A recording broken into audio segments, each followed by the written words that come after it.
Feliz y bendecido día, aprendiendo un curso de milagros. El secreto de la verdadera oración es olvidarte de las cosas que crees necesitar. Pedir algo específico es igual que ver el pecado primero y luego perdonarlo. Del mismo modo, al orar pasas por alto tus necesidades específicas, tal como las ves, y las dejas en manos de Dios. Ahí se convierten en los regalos que le haces, pues le dicen que no antepondrás otros dioses a Él, ni que quieres otro amor que el suyo. Este libro es un comienzo, no un final. Del prefacio, que postula, párrafo 3. Del conocimiento y de la percepción surgen dos sistemas de pensamiento distintos que se oponen entre sí en todo. En el ámbito del conocimiento no existe ningún pensamiento aparte de Dios, porque Dios y su creación comparten una sola voluntad. El mundo de la percepción, por otra parte, se basa en la creencia en opuestos, en voluntades separadas y en el perpetuo conflicto que existe entre ellas y Dios. Lo que la percepción ve y oye parece real porque sólo admite en la conciencia aquello que concuerda con los deseos del perceptor. Esto da lugar a un mundo de ilusiones, mundo que es necesario defender sin descanso, precisamente porque no es real. Introducción. Este es un curso de milagros, es un curso obligatorio. Solo el momento en que decides tomarlo es voluntario. Tener libre albedrío no quiere decir que tú mismo puedas establecer el plan de estudios. Significa únicamente que puedes elegir lo que quieres aprender en cualquier momento dado. Este curso no pretende enseñar el significado del amor, pues eso está más allá de lo que se puede enseñar. Pretende, no obstante, despejar los obstáculos que impiden experimentar la presencia del amor, el cual es tu herencia natural. Lo opuesto al amor es el miedo, pero aquello que todo lo abarca no puede tener opuestos.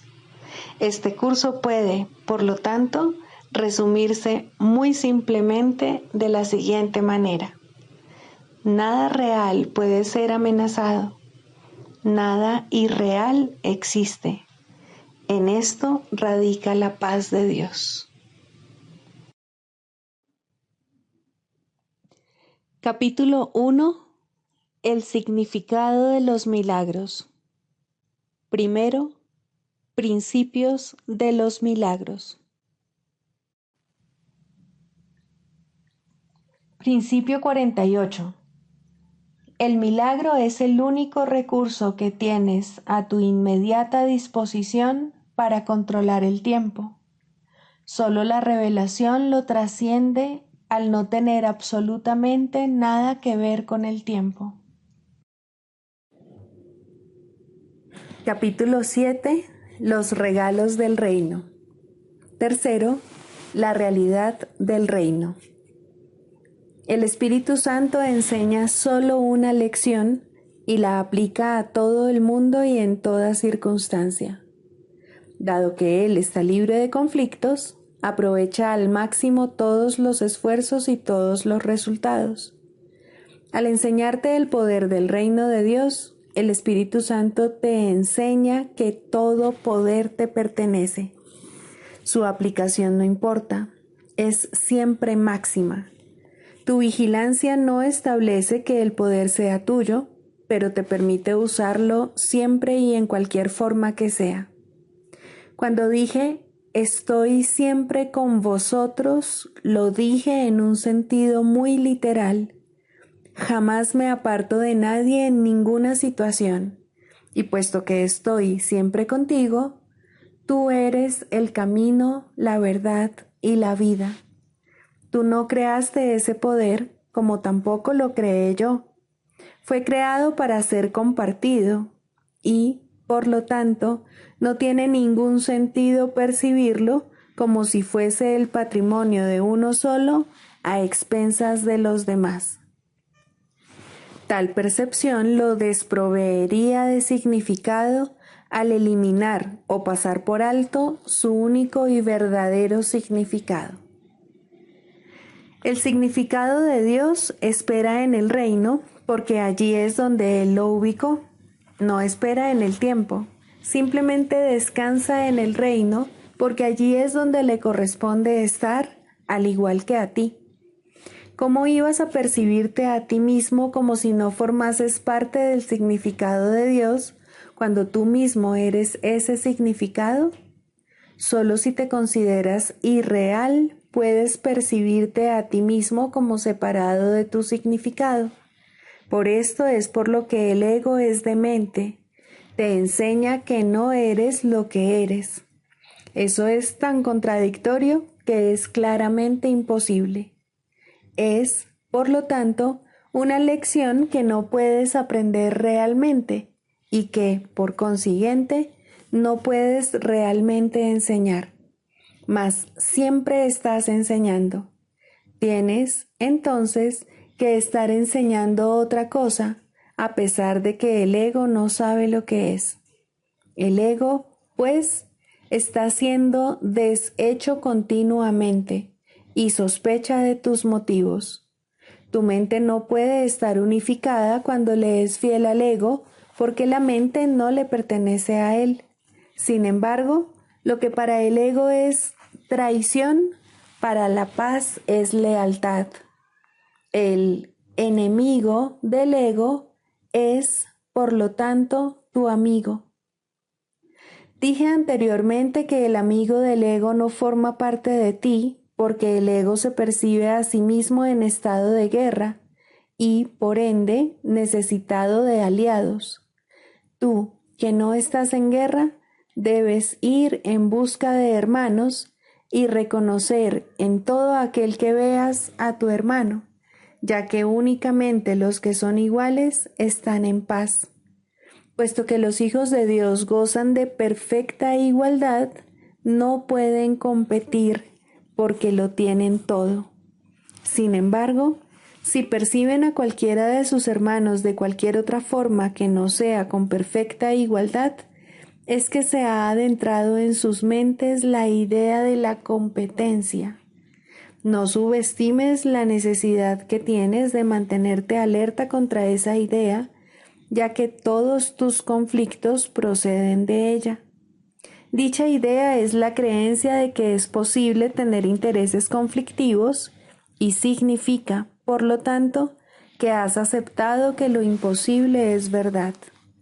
¿No es esto lo mismo que decir que te percibes a ti mismo como si fueses irreal? Estar en el reino quiere decir que pones toda tu atención en él. Mientras sigas creyendo que puedes prestar atención a lo que no es cierto, estarás eligiendo aceptar el conflicto. Mas, ¿es esto realmente una lección? Parece serlo, pero las apariencias y la realidad no pueden ser lo mismo. Tú, que eres el reino, no tienes nada que ver con las apariencias. La realidad es tuya porque tú eres la realidad. De esta manera es como en última instancia, tener y ser se reconcilian en tu mente, no en el reino. El altar que se encuentra allí es la única realidad. El altar es perfectamente inequívoco en el pensamiento porque es un reflejo del pensamiento perfecto. Tu mente recta ve únicamente hermanos, porque ve únicamente en su propia luz. Dios mismo iluminó tu mente y la mantiene iluminada con su luz, porque su luz es lo que tu mente es. Esto está más allá de cualquier duda, y cuando lo pones en duda, se te da una respuesta. La respuesta simplemente cancela la pregunta al establecer el hecho de que poner en duda la realidad no tiene sentido. De ahí que el Espíritu Santo nunca ponga nada en duda. Su única función es eliminar lo cuestionable y, por ende, conducir a la certeza. Los que tienen certeza gozan de perfecta calma porque no tienen dudas. No cuestionan nada porque en sus mentes no entra nada que sea cuestionable. Esto los mantiene en un estado de perfecta serenidad, ya que al saber lo que son, eso es lo que comparten. Libro de ejercicios, lección 65. Mi única función es la que Dios me dio. La idea de hoy reafirma tu compromiso con la salvación. También te recuerda que no tienes otra función salvo esa. Ambos pensamientos son obviamente necesarios para un compromiso total. La salvación no podrá ser tu único propósito mientras sigas abrigando otros. Aceptar la salvación como tu única función entraña necesariamente dos fases: el reconocimiento de que la salvación es tu función y la renuncia a todas las demás metas que tú mismo has inventado. Esta es la única manera en que puedes ocupar el lugar que te corresponde entre los salvadores del mundo. Esta es la única manera en que puedes decir, y decirlo en serio: mi única función es la que Dios me dio. Y esta es la única manera en que puedes encontrar paz. Hoy y durante los próximos días, reserva 10 o 15 minutos para una sesión de práctica más prolongada, en la que trates de entender y aceptar el verdadero significado de la idea de hoy. La idea de hoy te ofrece el que puedas escapar de todas las dificultades que percibes. Pone en tus manos la llave que abre la puerta de la paz, la cual tú mismo cerraste. Es la respuesta a la incesante búsqueda en la que has estado enfrascado desde los orígenes del tiempo. Trata, en la medida de lo posible, de llevar a cabo las sesiones de práctica más largas a la misma hora todos los días. Trata asimismo de fijar esa hora de antemano y de adherirte luego al máximo al horario establecido. El propósito de esto es organizar tu día de tal manera que hayas reservado tiempo para Dios, así como para todos los propósitos y objetivos triviales que persigues. Esto es parte del entrenamiento a largo plazo que tu mente necesita para adquirir disciplina, de modo que el Espíritu Santo pueda valerse de ella de manera consistente para el propósito que comparte contigo. En la sesión de práctica más prolongada, comienza repasando la idea de hoy. Luego cierra los ojos y repite la idea para tus adentros una vez más, observando tu mente con gran detenimiento, a fin de poder captar cualquier pensamiento que cruce por ella. Al principio, no trates de concentrarte exclusivamente en aquellos pensamientos que estén relacionados con la idea de hoy. Trata más bien de poner al descubierto cada pensamiento que surja para obstaculizarla. Toma nota de cada uno de ellos con el mayor desapego posible según se presente y deséchalos uno por uno a medida que te dices a ti mismo: este pensamiento refleja un objetivo que me está impidiendo aceptar mi única función. Después de un rato, te resultará más difícil poder detectar los pensamientos que causan interferencia. Sigue tratando, no obstante, durante un minuto más o menos, intentando detectar algunos de los pensamientos vanos que previamente eludieron tu atención, pero sin afanarte o esforzarte innecesariamente en ello. Luego repite para tus adentros: que en esta tabla rasa quede escrita mi verdadera función.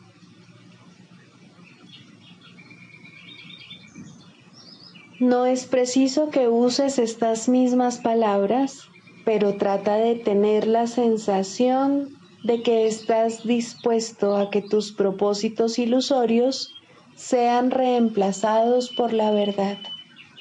Finalmente, repite la idea de hoy una vez más y dedica el resto de la sesión de práctica a reflexionar sobre la importancia que dicha idea tiene para ti, el alivio que su aceptación te ha de brindar al resolver todos tus conflictos de una vez por todas y lo mucho que realmente deseas la salvación a pesar de tus absurdas ideas al contrario.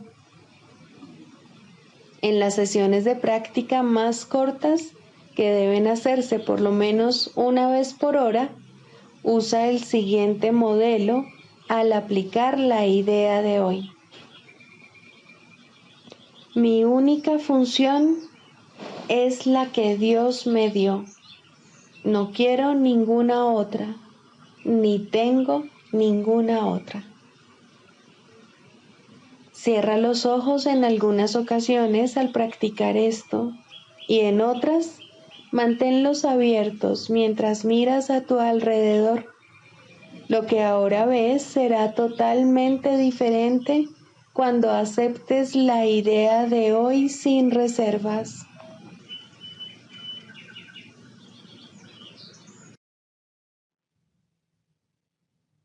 Del manual para el maestro, pregunta 4. ¿Cuáles son las características de los maestros de Dios? 6. Indefensión. Los maestros de Dios han aprendido a ser sencillos. No tienen sueños que tengan que defender contra la verdad. No tratan de forjarse a sí mismos. Su júbilo procede de saber quién los creó. ¿Y es acaso necesario defender lo que Dios creó? Nadie puede convertirse en un maestro de Dios avanzado hasta que no comprenda plenamente que las defensas no son más que absurdos guardianes de ilusiones descabelladas. Cuanto más grotesco es el sueño, más formidables y poderosas parecen ser sus defensas. Sin embargo, el Maestro de Dios acepta finalmente mirar más allá de ellas. Se da cuenta de que allí no había nada. Lentamente, al principio, permite que se le desengañe, pero a medida que su confianza aumenta, aprende más rápido. Cuando se abandonan las defensas, no se experimenta peligro. Lo que se experimenta es seguridad. Lo que se experimenta es paz. Lo que se experimenta es dicha. Y lo que se experimenta es Dios. Manual para el maestro, pregunta 6. ¿Tiene siempre lugar la curación? Sí, la curación siempre tiene lugar. Es imposible dejar que las ilusiones se lleven ante la verdad y al mismo tiempo conservarlas. La verdad demuestra que las ilusiones no tienen ningún valor. El Maestro de Dios ha visto la corrección de sus propios errores en la mente del paciente, al reconocerla como lo que es. Al haber aceptado la expiación para sí mismo, también la ha aceptado para el paciente. ¿Qué ocurre, sin embargo, cuando el paciente usa la enfermedad como una forma de vida, creyendo que la curación es el camino a la muerte? cuando esto ocurre, una curación repentina podría ocasionar una aguda depresión y una sensación de pérdida tan profunda que el paciente podría incluso tratar de destruirse a sí mismo. No teniendo nada por lo que vivir, podría hasta pedir la muerte. Por su propio bien, pues, la curación tiene que esperar. La curación se hará a un lado siempre que pueda percibirse como una amenaza. En el instante en que se le da la bienvenida, ahí está. Donde quiera que se haya ofrecido una curación, ésta se recibirá. ¿Y qué es el tiempo ante los regalos de Dios? Nos hemos referido en muchas ocasiones en el texto a los tesoros que se ofrecen equitativamente, tanto para el que da los regalos de Dios como para el que los recibe. Ni uno solo se pierde, pues solo pueden multiplicarse. Ningún maestro de Dios debe sentirse decepcionado si, habiendo ofrecido una curación, parece como si ésta no se hubiese recibido. No es su función juzgar cuándo debe aceptarse su regalo. Que tenga por seguro que ha sido recibido y que no ponga en duda que será aceptado cuando se reconozca que es una bendición y no una maldición. La función de los maestros de Dios no es evaluar el resultado de sus regalos. Su función es simplemente darlos. Una vez que los han dado también el resultado, puesto que ello es parte del regalo. Nadie puede dar si está preocupado por los resultados de lo que da. Eso sería limitar lo que da, y en ese caso, ni el que da ni el que recibe dispondrían del regalo. La confianza es parte esencial del acto de dar. De hecho, es la parte que hace posible el compartir, la parte que garantiza que el dador no ha de perder, sino que únicamente ganará. ¿Qué sentido tiene que alguien dé un regalo si luego se queda con él para asegurarse de que sea usado como mejor le parezca a él? Eso no es dar, sino subyugar. Haber abandonado toda preocupación por el regalo es lo que hace que sea verdaderamente dado, y lo que hace posible dar de verdad es la confianza. La curación es el cambio de mentalidad que el Espíritu Santo procura que tenga lugar en la mente del paciente, y es el Espíritu Santo en la mente del donante quien le da el regalo a él. ¿Cómo podría perderse? ¿Cómo podría ser ineficaz? ¿Cómo podría haber sido en vano? Las arcas de Dios jamás están vacías, y si les faltase un solo regalo, no estarían llenas. Dios garantiza, sin embargo, que las arcas estén siempre rebosantes. ¿Por qué habría de preocuparse entonces un maestro de Dios por lo que sucede con sus regalos? Al ser Dios quien se los da a sí mismo, ¿quién iba a dejar de recibirlo todo en este intercambio santo? Manual para el maestro. Clarificación de términos. 4. La percepción verdadera, el conocimiento. El mundo que ves no es más que la ilusión de un mundo. Dios no lo creó, pues lo que Él crea tiene que ser tan eterno como Él. En el mundo que ves, no obstante, no hay nada que haya de perdurar para siempre. Algunas cosas durarán en el tiempo algo más que otras, pero llegará el momento en el que a todo lo visible le llegue su fin. Los ojos del cuerpo no son, por lo tanto, el medio a través del cual se puede ver el mundo real, pues las ilusiones que contemplan solo pueden conducir a más ilusiones de la realidad. Y eso es lo que hacen, pues todo lo que los ojos del cuerpo ven no solo no ha de durar, sino que además se presta a que se tengan pensamientos de pecado y culpabilidad. Todo lo que Dios creó, por otra parte, está por siempre libre de pecado y por ende, por siempre libre de culpabilidad. El conocimiento no es el remedio para la percepción falsa, puesto que al proceder de distintos niveles jamás pueden encontrarse. La única corrección posible para la percepción falsa es la percepción verdadera. Esta no perdurará, pero mientras dure, su propósito será sanar. La percepción verdadera es un remedio que se conoce por muchos nombres. El perdón, la salvación, la expiación y la percepción verdadera son todos una misma cosa.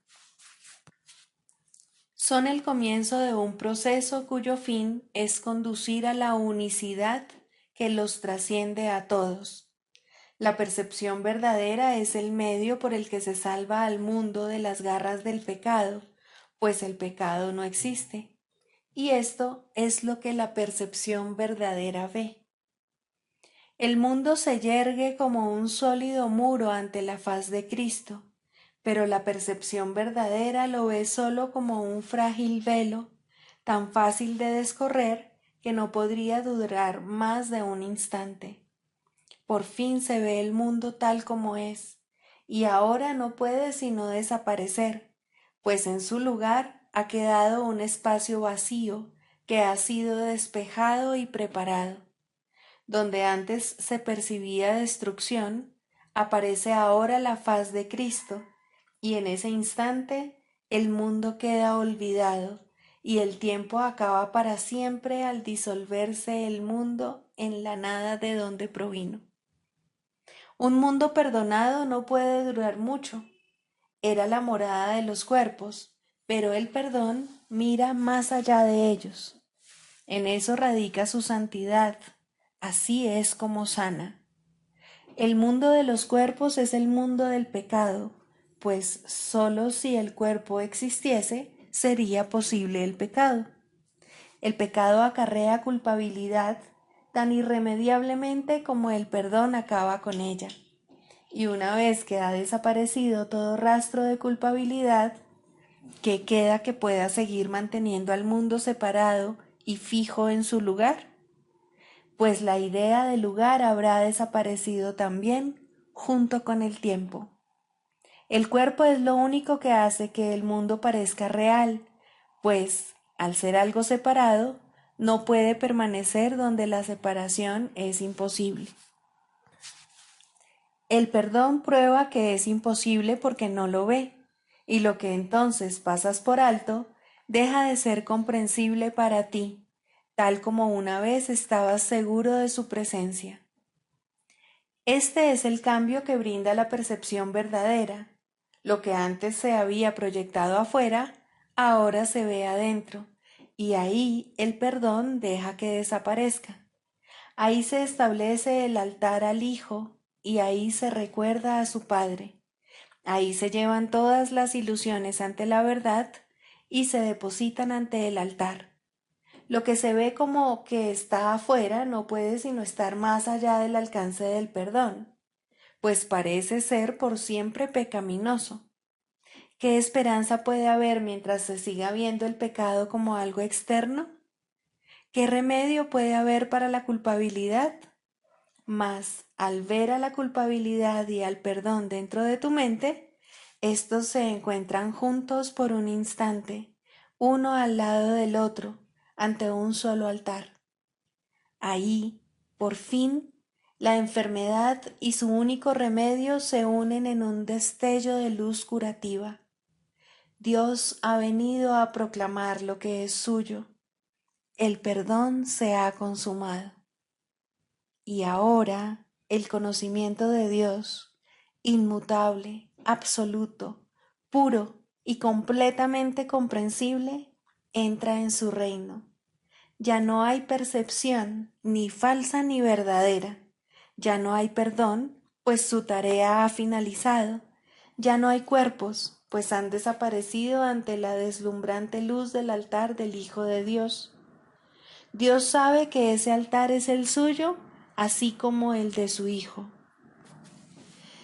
Y ahí se unen, pues ahí el resplandor de la faz de Cristo ha hecho desaparecer el último instante del tiempo, y ahora la última percepción del mundo no tiene propósito ni causa, pues ahí donde el recuerdo de Dios ha llegado finalmente, no hay jornada, ni creencia en el pecado, ni paredes, ni cuerpos, y la sombría atracción de la culpabilidad y de la muerte se extingue para siempre.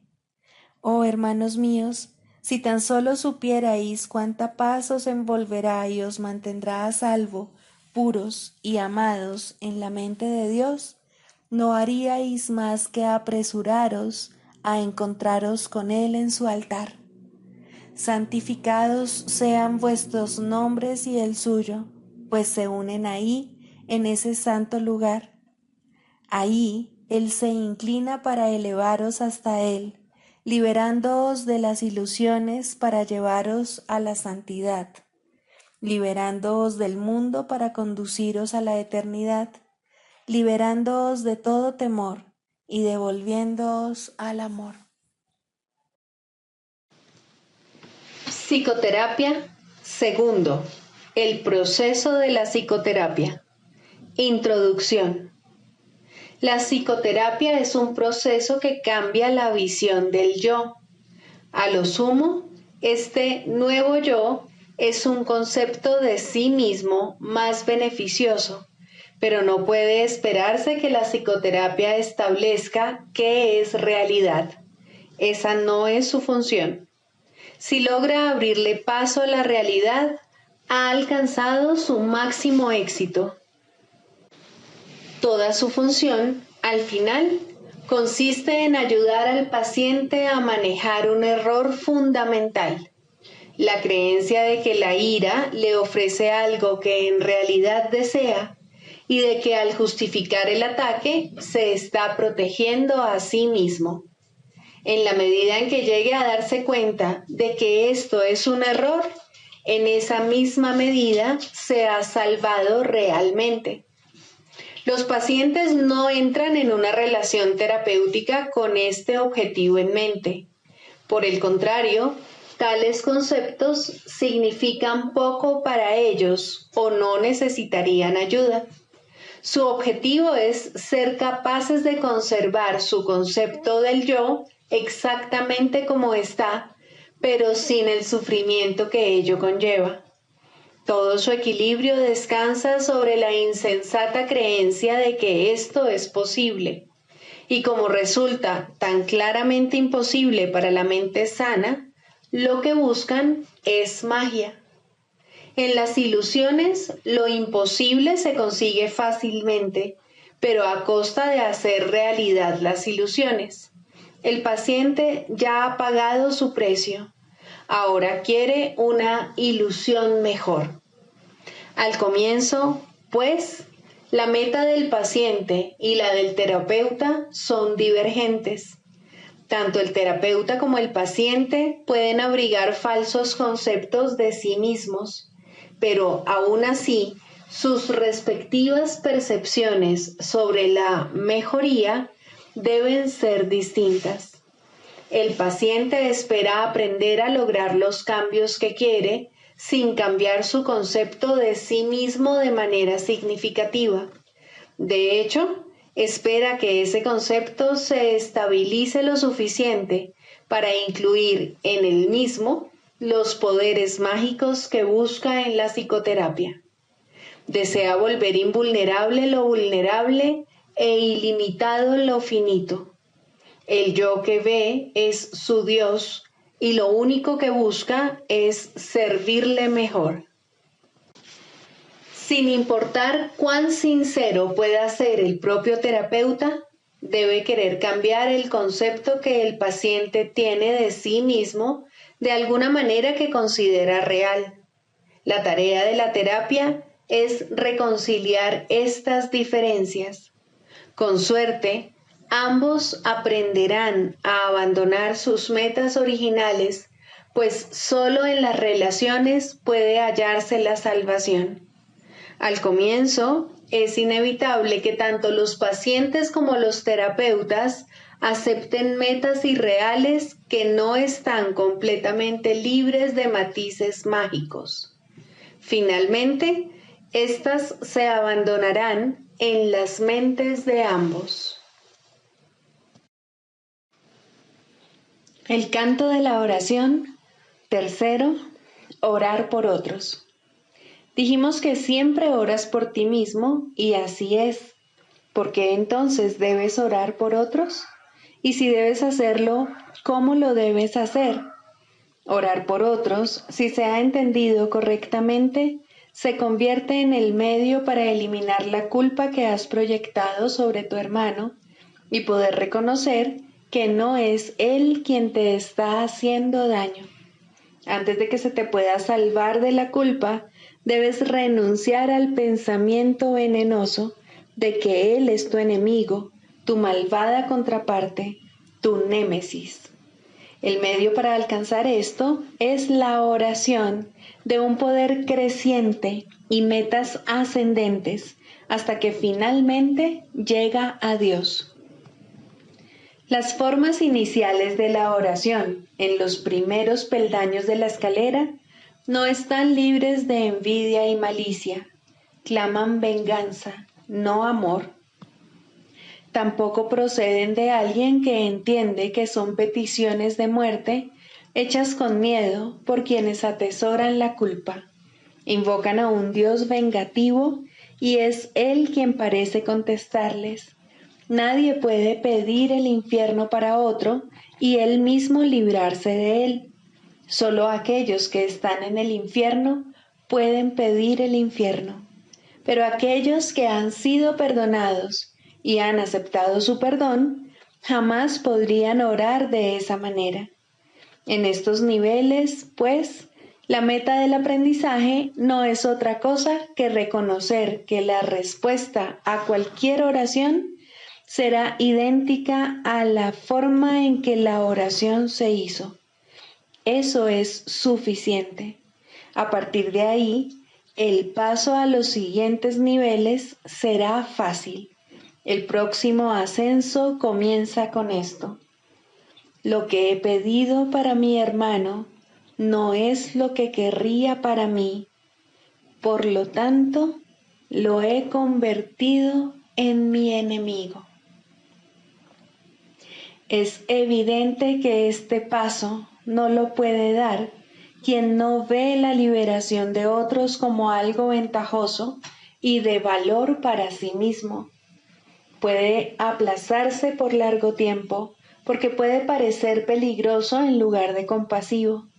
Para los culpables, ciertamente, parece una ventaja tener enemigos y este imaginado beneficio debe desaparecer si es que se ha de liberar a los enemigos. La culpa se debe abandonar, no ocultar.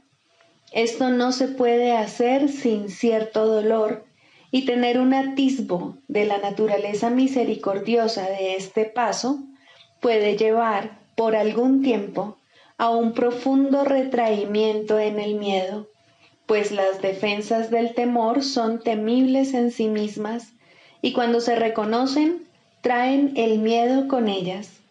No obstante, ¿qué ventaja le ha reportado jamás a un prisionero la ilusión del escape? Su verdadero escape de la culpa radica únicamente en el reconocimiento de que la culpa ha desaparecido. Mas, ¿cómo puede reconocerse esto mientras la oculte en otro y no vea que es la suya propia? El miedo a escapar hace difícil dar la bienvenida a la libertad y convertir a un enemigo en carcelero parece ofrecer seguridad. ¿Cómo, entonces, se le puede librar sin que se apodere de ti un profundo miedo? Has hecho de él tu salvación y tu escape de la culpa. Tu inversión en esta forma de escape es enorme y el miedo de renunciar a ella es grande en verdad. Aquíétate por un instante ahora mismo y piensa en lo que has hecho. No olvides que fuiste tú quien lo hizo y quien puede, por lo tanto, dejarlo ir. Extiende la mano. Este enemigo ha venido a bendecirte. Acepta su bendición y siente tu corazón elevarse y tu miedo desaparecer. No te aferres al miedo ni a él. Él es un hijo de Dios al igual que tú. No es un carcelero, sino un mensajero de Cristo. Sé esto para él, para que él lo sea para ti. No es fácil darse cuenta de que orar para pedir cosas, posición social, amor humano, regalos externos de la clase que sean, siempre se hace para establecer carceleros y ocultarse de la culpa. Estas cosas se emplean como metas que sustituyen a Dios y por lo tanto distorsionan el propósito de la oración. Desearlas es orar por ellas. Uno no necesita pedir explícitamente. La meta de alcanzar a Dios se pierde de vista cuando se va en pos de metas menores de la clase que sean, y la oración se convierte en una petición de enemigos. Incluso en esto se puede ver claramente el poder de la oración. Nadie que desee un enemigo dejará de encontrarlo, mas con igual seguridad perderá de vista la única meta real que se le ofrece. Piensa en el costo que ello supone y compréndelo bien. Todas las demás metas son a costa de Dios. Sigamos a Jesús haciendo del perdón algo tan natural como respirar y algo tan vital como el aire.